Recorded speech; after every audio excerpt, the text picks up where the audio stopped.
Bismillahirrahmanirrahim. Assalamualaikum warahmatullahi wabarakatuh. Oke, di video kali ini saya akan membahas mengenai persamaan trigonometri ya, khususnya untuk permasalahan yang memuat persamaan trigonometri. Jadi setelah kita di video-video sebelumnya sudah mempelajari persamaan trigonometri, di video ini kita akan mempelajari permasalahan-permasalahan apa yang memuat persamaan trigonometri. Oke, simak videonya baik-baik. Oke, ada dua permasalahan yang akan kita bahas di video ini. Permasalahan yang pertama adalah menentukan nilai ekstrim fungsi trigonometri untuk a cos x plus b sin x. Di video sebelumnya kita sudah membahas persamaan trigonometri a cos x plus b sin x yang diubah menjadi bentuk tunggal. Nah, di video kali ini kita akan menentukan nilai ekstrimnya. Oke, kita ke materi sebentar. Bagaimana langkah-langkah menentukan nilai ekstrim fungsi trigonometri a cos x plus b sin x. Yang pertama adalah kita mengubah bentuk a cos x plus b sin x menjadi bentuk tunggal k kali cos x min x atau k kali sin x plus x. Ya, pilih salah satu. Mau diubah menjadi k kali cos x min x boleh, atau k kali sin x plus x juga boleh. Kemudian yang kedua, menentukan nilai maksimum fungsi, yaitu k, dan nilai minimum fungsi, yaitu negatif k. Kenapa? Karena nilai maksimum sinus dan kosinus adalah 1, dan nilai minimum sinus dan kosinus adalah negatif 1. Karena di depan cos x min x ada k, makanya dikalikan menjadi k kali 1 dan k kali min 1. Kemudian di depan sin x plus x juga k, dikalikan dengan 1 dan min 1, maka nilai maksimumnya adalah k dan nilai minimumnya adalah negatif k. Dan kita ingat bahwa k adalah akar a kuadrat ditambah b kuadrat, seperti itu. Oke, kita ke contoh soalnya. Yang pertama adalah diketahui fungsi fx sama dengan 2 cos x plus sin x. Tentukan nilai ekstrim dari fungsi tersebut. Sebenarnya kalau hanya disuruh menentukan nilai ekstrim itu mudah sekali ya. Kita analisis dulu dari soalnya. Diperoleh bahwa A-nya sama dengan 2 dan B-nya sama dengan 1. Sehingga kita bisa menghitung K-nya adalah akar A kuadrat ditambah B kuadrat, yaitu akar 5. Berarti bisa kita simpulkan karena nilai maksimum adalah K dan nilai minimum adalah negatif K, berarti nilai maksimum dari fungsi tersebut adalah akar 5 dan nilai minimum dari fungsi tersebut adalah negatif akar 5.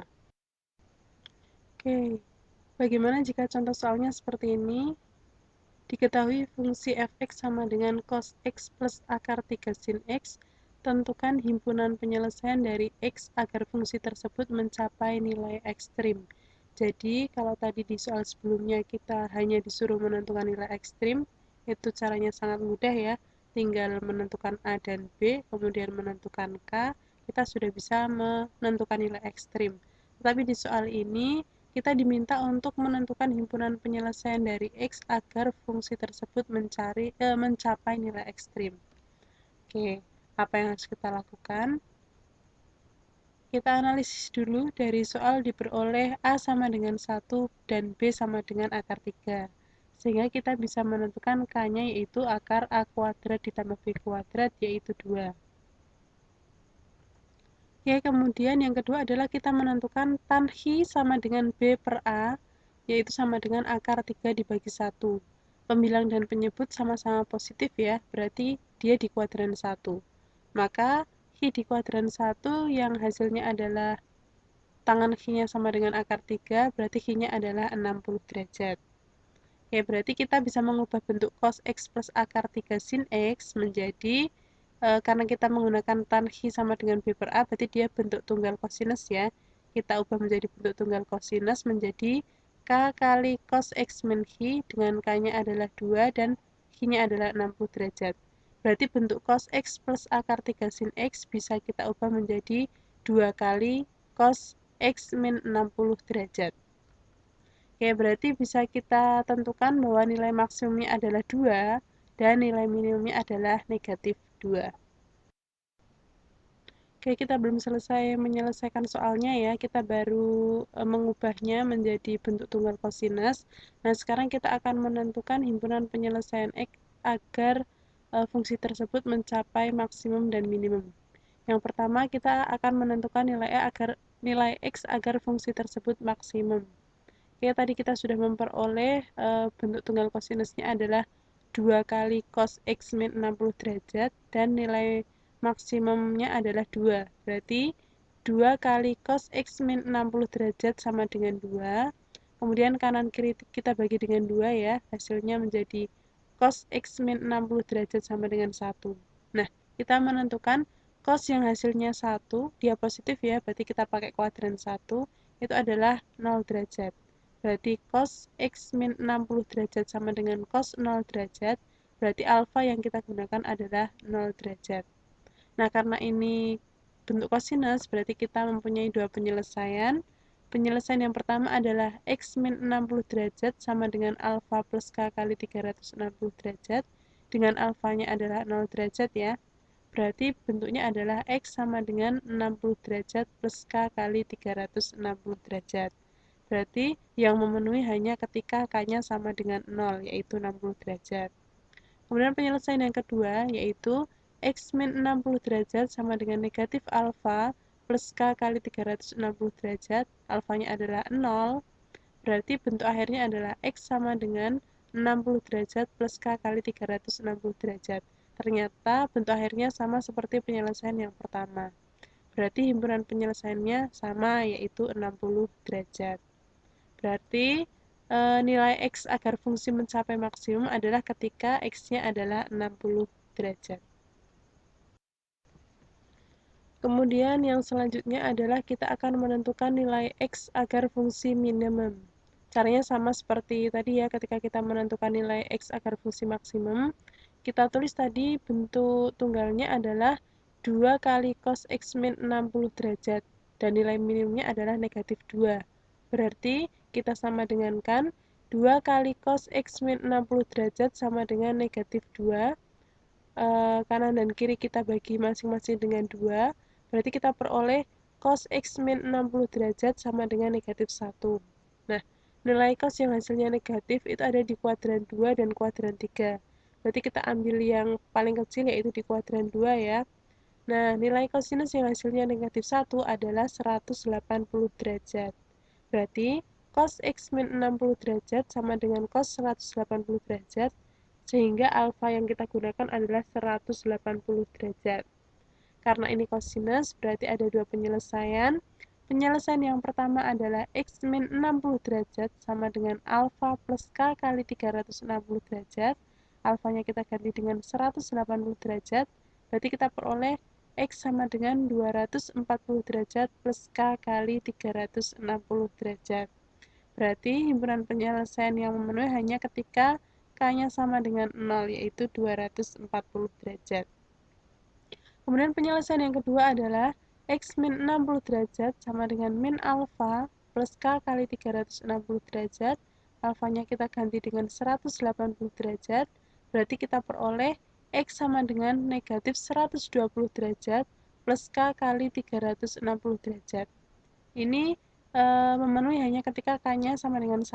Kalau K-nya sama dengan 0, hasilnya negatif ya. Kalau K-nya 1, hasilnya adalah 240 derajat. Ternyata hasil akhir dari penyelesaian pertama dan kedua sama, yaitu 240 derajat. Berarti nilai X agar fungsi mencapai minimum adalah ketika X-nya adalah 240 derajat. Oke, permasalahan yang kedua adalah kita akan menyelesaikan permasalahan yang memuat persamaan trigonometri A cos X plus B sin X dalam kehidupan sehari-hari. Contoh soalnya adalah suatu kawat yang panjangnya L cm akan dibentuk segitiga siku-siku. Tentukan ukuran segitiga siku-siku tersebut, termasuk sudut yang dibentuk, agar sisi miring sekecil mungkin. Oke, kita selesaikan ya. Kita misalkan sisi miring segitiga siku-siku adalah P, maka bisa kita ilustrasikan segitiga siku-siku tersebut sebagai berikut. Ini ya, ini segitiga siku-siku. Kita misalkan bahwa sisi miringnya adalah P, kemudian sudut yang dibentuk antara alas dengan sisi miring adalah X, berarti di bagian ini, alas ini bisa kita tuliskan panjangnya adalah P kali cosinus X, kemudian bagian tinggi adalah P kali sinus X. Nah, karena panjang kawat yang akan digunakan adalah L cm, maka L adalah keliling segitiga. Ya, karena kawat kan mau dibentuk menjadi segitiga siku-siku, berarti kan panjang kawat tersebut sama dengan keliling segitiga. Sehingga L sama dengan P ditambah P sin X ditambah P cos X. Semuanya ada P-nya, berarti P-nya bisa kita keluarkan agar bisa difaktorkan ya. Berarti L sama dengan P kali 1 plus sin X ditambah cos X. Nah, karena yang mau kita yang tadi dimisalkan adalah sisi miring yaitu P, berarti kita ubah P sama dengan L per 1 plus sin X ditambah cos X. Oke, agar P sekecil mungkin, maka 1 plus sin X tambah cos X harus mencapai maksimum. Kenapa? Ketika bentuknya pecahan, itu kan pecahan ya, L dibagi 1 plus sin X ditambah cos X. Ketika kita mau mencari P yang hasilnya kecil, maka pembaginya itu harus yang besar, ya. Oke, karena tadi penyebut harus mencapai maksimum agar si P hasilnya sekecil mungkin, maka kita harus menentukan nilai maksimum dari 1 plus sin X ditambah cos X. Oke, dari bentuk sin X plus cos X, satunya kita simpan dulu ya. Kita peroleh bahwa A sama dengan 1 dan B sama dengan 1. Sehingga tan X sama dengan B per A, yaitu sama dengan 1 per 1, hasilnya sama dengan 1 ya, dengan pembilang dan penyebutnya sama-sama positif, berarti X-nya ada di kuadran 1. Dan tan X yang hasilnya 1 di kuadran 1 adalah X sama dengan 45 derajat. Kemudian kita bisa menentukan K-nya. K-nya adalah akar A kuadrat ditambah B kuadrat, berarti akar 1 tambah 1, yaitu akar 2. Oke, berarti kita bisa menentukan nilai maksimum dari 1 plus sin X cos X, karena sin X cos X itu nilai maksimumnya adalah K, dan K-nya sama dengan akar 2, berarti nilai maksimum dari 1 plus sin X tambah cos X adalah 1 plus akar 2. Oke, berarti kita bisa menentukan nilai minimum P-nya adalah P sama dengan L dibagi 1 plus akar 2. Nah, kalau kita ketemu bentuk seperti ini, kita bisa merasionalkan penyebutnya ya, dikalikan dengan akar sekawan, yaitu L dibagi 1 plus akar 2 dikalikan 1 min akar 2 per 1 min akar 2. Oke, yang bagian atas kita kalikan, yaitu L dikalikan 1 min akar 2. Yang bagian bawah juga kita kalikan, hasilnya adalah 1 dikurangi 2. Ternyata penyebutnya hasilnya negatif 1. Biar enak dilihat, kita bagi yang bagian 1 dikurangi akar 2, kita bagi dengan negatif 1. Dan hasilnya adalah L dikalikan akar 2 min 1. Selanjutnya, kita akan menentukan sudut yang dibentuk ya. Bentuk 1 plus sin X tambah cos X dapat kita ubah menjadi 1 plus K kali cos X min X. Nggak harus diubah menjadi K kali cos X min X, boleh K kali sin X plus X ya. Tapi kali ini saya akan mengubah menjadi K kali cos X min X. Oke. Kita sudah menemukan K-nya berapa, kemudian X-nya berapa.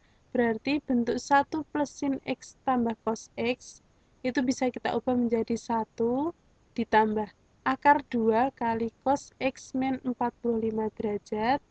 Kemudian nilai maksimumnya tadi 1 plus akar 2 ya. Berarti ini bisa kita ubah menjadi 1 plus akar 2 dikali cos X min 45 derajat sama dengan 1 plus akar 2. Oke, kemudian satunya bisa kita pindah ke ruas kanan menjadi pengurangnya 1 yang sebelah kanan.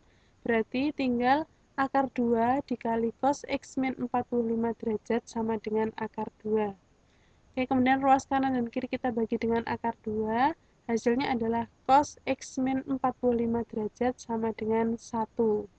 Oke, nah Cos yang hasilnya 1 dan ini positif, berarti dia di kuadran 1, itu adalah 0 derajat. Berarti cos X min 45 derajat sama dengan cos 0 derajat, berarti alfa yang kita gunakan adalah 0 derajat. Nah, kita selesaikan. Yang pertama adalah X min 45 derajat sama dengan alfa plus K kali 360 derajat. Berarti kita ganti alfanya dengan 0 derajat, berarti hasilnya adalah X sama dengan 45 derajat plus K kali 360 derajat. Ini X-nya akan memenuhi ketika K-nya sama dengan 0 ya, berarti himpunan penyelesaiannya adalah 45 derajat. Begitu juga dengan yang penyelesaian yang kedua. Ternyata bentuk akhirnya sama seperti penyelesaian yang pertama. Berarti himpunan penyelesaiannya juga sama, yaitu 45 derajat. Berarti sudut yang dibentuk oleh segitiga siku-siku tadi antara sisi miring dengan sisi alas adalah 45 derajat. Oke, berarti sudut yang satunya kan siku-siku ya, berarti 90 derajat, ini yang dibentuk 45 derajat, berarti yang bagian sudut satunya juga 45 derajat. Oke, setelah kita sudah menentukan sudut yang terbentuk, sekarang kita sudah bisa menentukan ukuran segitiga siku-sikunya ya. Yang pertama sisi miringnya sama dengan P, berarti tadi kita sudah menentukan P-nya adalah L dikalikan akar 2 min 1. Kemudian sisi siku-siku bagian alas, yaitu P kali cos X, P-nya yaitu L kali akar 2 min 1, X yang kita peroleh adalah 45 derajat, berarti cos 45 derajat yaitu setengah akar 2, hasilnya adalah L dikalikan akar 2 min 1 dikalikan setengah akar 2, berarti hasilnya adalah L dikalikan 1 min setengah akar 2. Kemudian sisi siku-siku bagian tegak, yaitu P kali sin X, kita substitusikan ternyata hasilnya sama seperti sisi siku-siku bagian alas, yaitu L dikalikan 1 min setengah akar 2. Oke, cukup sekian video kali ini. Tunggu video-video selanjutnya ya. Terima kasih. Wassalamualaikum warahmatullahi wabarakatuh.